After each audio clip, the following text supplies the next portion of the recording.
Good afternoon, and thank you for being here today. It is an honor for us to have been asked by the Phillips Academy staff to share their impact on our lives and our family story with you today. So I'm a little nervous. But I'm going to come down. I'm going to look past everybody here. These are all my tips. I'm looking past everyone here. I don't see anybody. And I'm just going to share our story with you. I'm Danita Oliver, and this is my daughter, Makaila. And we're the Olivers, and we're just an ordinary family that has faced some extraordinary challenges over the years. Our story does not differ much from other parents of children with special needs. We've all had countless sleepless nights, and we've all fought the fight of faith as we've championed for our children with doctors and teachers and school systems. And while all may come from different walks of life, somehow the plot of our stories all winds up being quite similar. Our adopted daughter, Makaila, has been part of our family since the day she was born. Like every other parent, my husband Doug and I loved on her and doted on her, and we watched her grow and change before our eyes.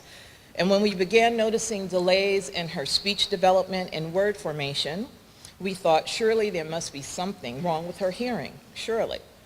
So we had her tested. But her hearing was fine, except for when I gave her chores. And we couldn't find what the problem was. Okay, it was a joke, honey, it was a joke. You still don't hear chores, but it's... Okay, I'm gonna do my glasses like I used to say 10 years ago. I'll never do that. Just turned 50. So when kindergarten began, her teacher, Mr. Short, coddled her. And he told us, she's a late bloomer, she'll be just fine.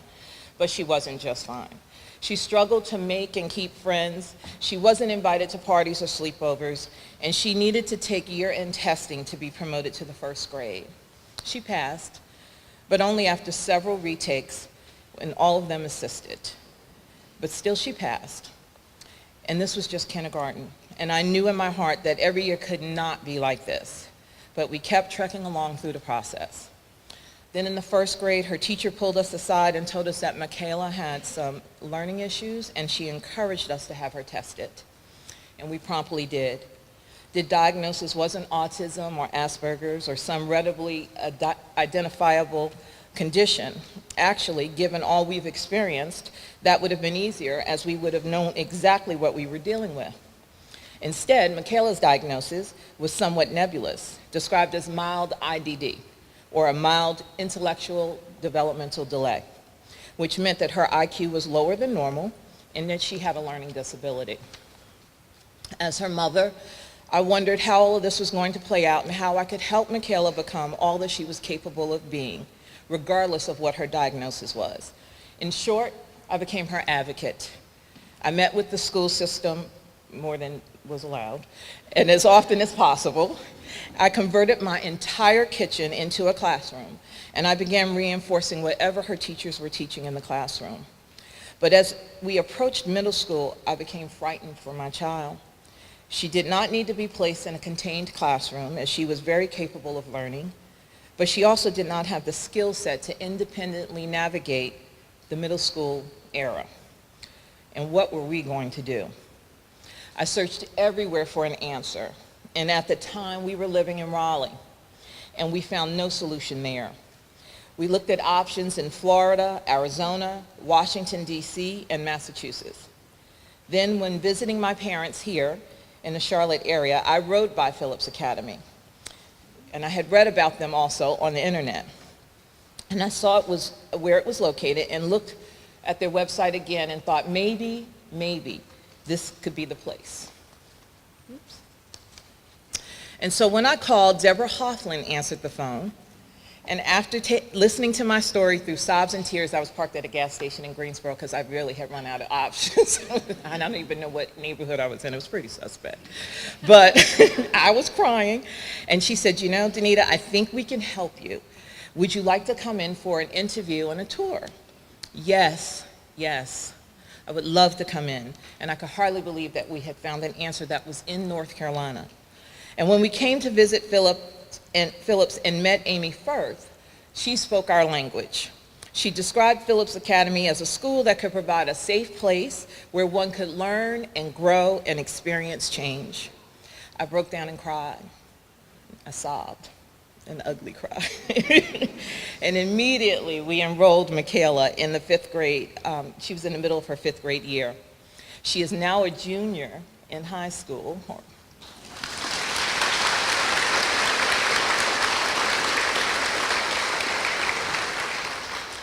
And that is how the Oliver family found Phillips Academy. Not much different from anyone else here, but the impact on our family has been tremendous. We moved to Charlotte, and once here, my husband Doug jumped right on in. He was retired disabled from IBM, so Doug chaperoned trips. He volunteered for lunch duty and anything else that was needed. He was the big man on campus. The kids loved him. I'd show up and they'd just be like, "Hi, Miss Oliver." My husband showed up and it was like, "Oh, Mr. Oliver," and high fives. He was just the bomb. Anyway, Doug jumped in and I did lunch duty when I could because I was still working at IBM. And as a mother, I finally started to let my guard down. Little bit by little bit. Makaila was safe, and no longer did I need to lug around that 4-inch, 3-ring binder. All of the parents with children with special needs know what binder I'm talking about, where you have every IEP and every teacher meeting referenced in it.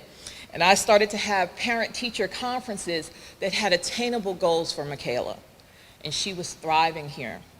And in November 2016, our lives changed suddenly.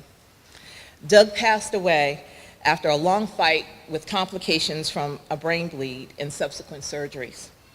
Life as we knew it would never be the same again, and it changed in an instant. Makaila was a daddy's girl, and daddy was no longer a part of our equation. Through it all, our Phillips family rallied around us. They offered to let us hold Doug's memorial service right here in this fellowship hall. They helped us with food and setup, and since the funeral, the families at Phillips have provided carpools and brought Makaila both to and from school for months. They helped us with meals, and they have simply been there with love, support, and generosity beyond measure. So as I close this out, I want to reiterate to everyone here that Phillips Academy is more than a place or a school. It is an answer to a prayer. The staff at Phillips are real people teaching our children about real life circumstances. The teachers are invested in helping each child reach the full capacity of their potential, whatever that potential is. They support us as parents, since our kids really are no different than other kids. Our children just have a different set of challenges. And the staff at Phillips gets that. They understand that we are a little more protective as parents and that we have fought arduous battles in order to take care of our own. They are with us each step of the way, no matter what life throws at us. And in short, they are family. They are Makaila's family. They are my family. And for that, I thank God. Thank you.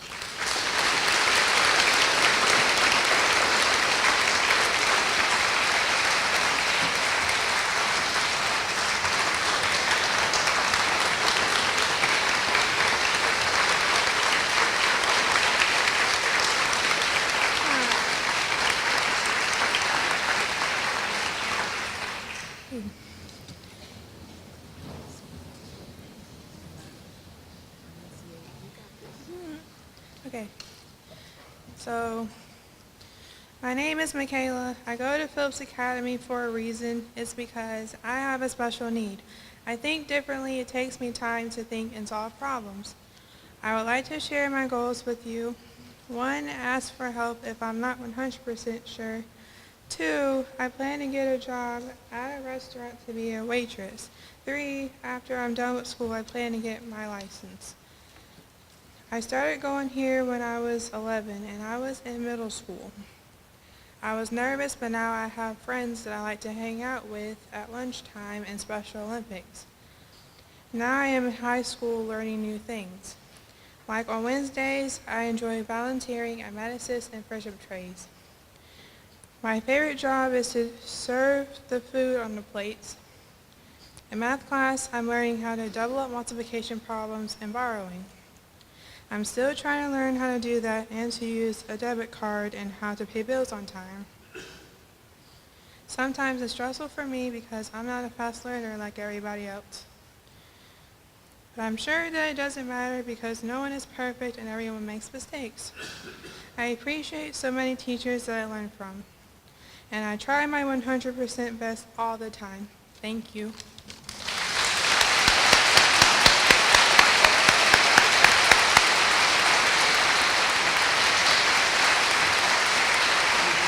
You did great. Thank you so much.